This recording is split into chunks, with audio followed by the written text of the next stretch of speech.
Bismillahir Rahmanir Rahim. Assalamu alaikum. Good afternoon, everyone. On behalf of TNT Forum, I welcome you all on this second webinar session. In this session, we will cover ECG station of talks. As we promised with you that in each of our subsequent sessions, we will have experts of respective field.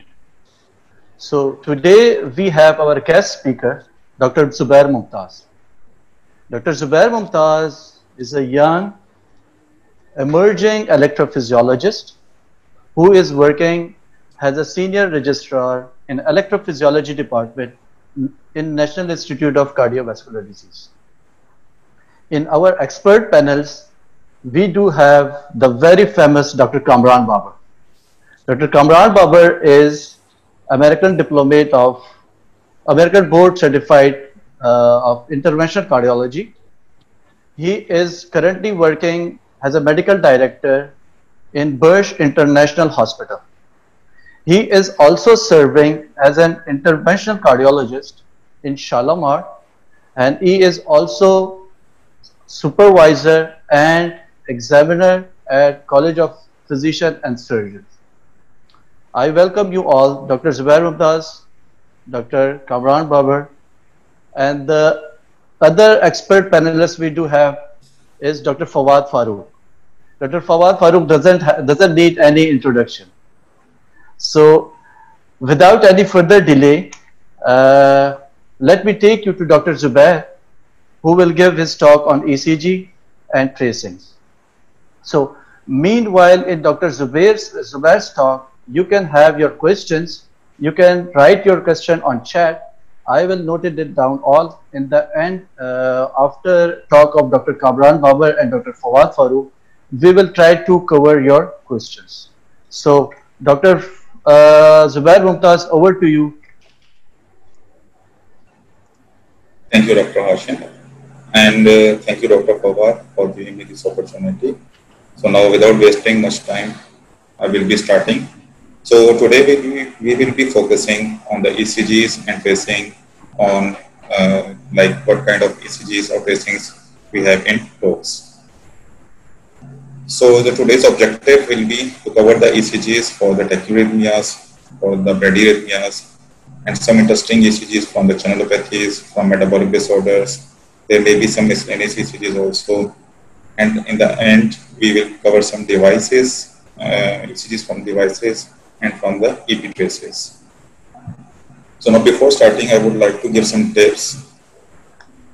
So in the talks, kindly always relate the scenario with the ECGs. There is always a hint in the scenario. So follow a schematic approach. Don't jump from the precordial leads to the limb leads or from the limb leads to the precordial leads. And do not overthink. Always focus on the basics of the ECGs. And do not write abbreviations in the talks. And if you come across to any apparently normal ECG, then don't forget to look the standardization of the paper and the paper speed, and also look for the lead reversal, ventricular excitation, and also the intervals. Now starting with the first ECG. So this is an ECG from 29 years old female, and she presented with palpitations in the emergency department. So on looking this ECG, the one thing which is very obvious is the tachycardia, and the second is the QRS complex. The QRS complex is narrow. So this is a narrow complex tachycardia. And another obvious finding is it's very regular. So it's regular narrow complex tachycardia. And then if you focus on the V, there is a notch at the end of the QRS. So this could be pseudo R. And then if you come to the limb leads, the axis is normal. And another obvious finding in this ECG is STT changes or ST depressions. So now, how will you write this ECG? So the diagnosis is AVNRT. If you see the scenario, she is a female, young, so AVNRT is very much common in young females. So this ECG shows the regular narrow complex tachycardia. The rate is around 220. If you are comfortable with the calculating the rate, then write it down. Otherwise, regular narrow complex tachycardia is more than enough. So if you see the P waves, write it down. If you don't see the P waves, write there are no visible P waves. So in this ECG, there is a subtle notching of the terminal QRS in V1. Other findings that you may also come across is a pseudo S wave in inferior leads. SC depressions are there in this ECG. You may also find QRS alternates in a very rapid heart rates. And you may also find LVP. And if there is LVP with narrow complex tachycardia, and it is called SVT with aberrancy. So in exam, they may ask you about the differentials. So don't forget the scenario. The scenario is of a young female.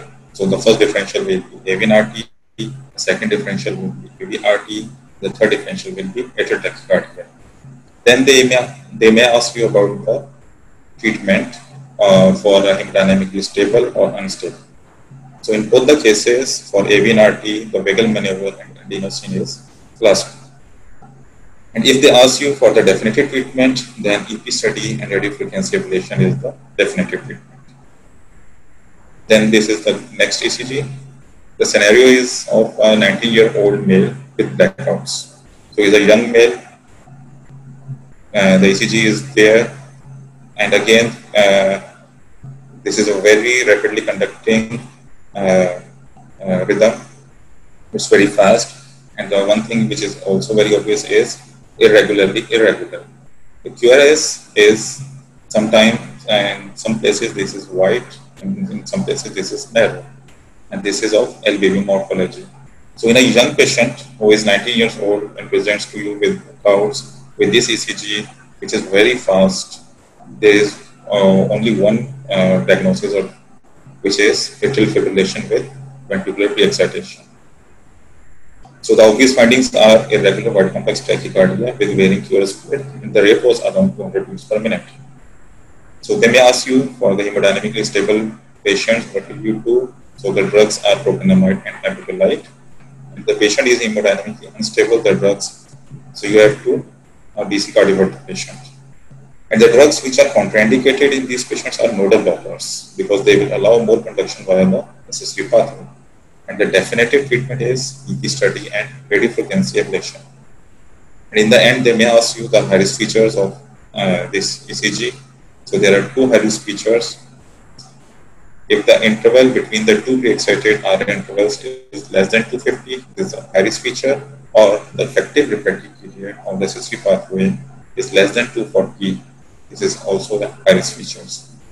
So the first feature can be seen on the surface ECG, and for the second feature, you have to do the EP study of this patient. Another scenario of a 24-year-old male, and after 1 minute of ETT. So there is a hint, he is a young male. After 1 minute of ETT means he is exerting, and this ECG is very pathognomonic of the phenomena. And if you see the lead 2, there is a positive QRS and negative QRS. So the diagnosis is very obvious, and this is bidirectional ventricular tachycardia. So in exam, they may ask you the causes. Most important cause is CPVT, as in this case. Second most important cause is the absence of the CT, or the patients who are taking the herbal aconite poison. Now, if they ask about the CPVT, if they are focusing on the CPVT, they may ask you to treat. So the CPVT is autosomal dominant, and the gene responsible is rhinodine. And CPVT, remember, is very highly malignant inherited arrhythmia. So the currently drugs under trial are carvedilol and flecainide. These drugs are being advised also, and they may ask you for the ICT. So most of the patients usually end up with the ICT. So if the patient is a survivor of cardiac arrest, so he is a candidate for ICD, and the patient presents with the syncope, then start with the drug therapy, the MISA drug, and if the patient presents with the recurrent syncopes, go for the ICD, or if the patient had cardiac arrest, even on the drugs, go for the ICD. Then the next case is of a 69-year-old male. He is a smoker and on BiPAP. So again, scenario is helping you. So if you look at the ECG, from the lead 1, lead 2, the axis is right here. In lead 1, there is R in P1, and importantly, just focus on the lead 2 and look at the morphology of the P waves. So there is peaked, there is a small P wave, peaked, and there is a negative P wave, negative P wave. So we have more than 3 morphologies of the P waves here. R in P1, there is right axis, rate is more than 100, and the history to the patient who is a smoker and on the PAP, the diagnosis is multifocal atrial tachycardia. So how will you write this ECG? So you write rapid or irregular heart rate, which is more than 100 beats per minute, and there are more than 3 distinctive P waves. So there is variable PP, PR, and RR interval in this ECG also. So look at this, the PR interval here, the PR interval here. RR intervals are also changed, and the PP intervals are also changed. Variable. So R is there is R in V1 and right axis deviation. So multifocal atrial tachycardia is a poor indicator, or it is an indicator of poor prognosis.